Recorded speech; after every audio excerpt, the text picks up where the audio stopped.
Welcome to station number 2, guys. We are going to continue working with place value, and what you are going to be doing is seeing the place value cards that are going to be cut up and sitting in front of you at the station, and you just need to answer the questions. So what number is this? It's going to be a 7-digit number. There is a 3 in the hundreds place. The number in the millions place is equal to 56 divided by 8, so you have to do a little math to figure that one out.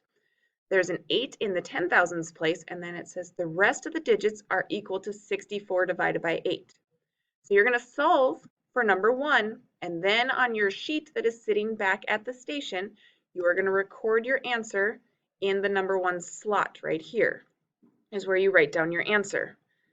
Then, if you are correct, you get to color in the picture. So how do you find if you get to color in this picture?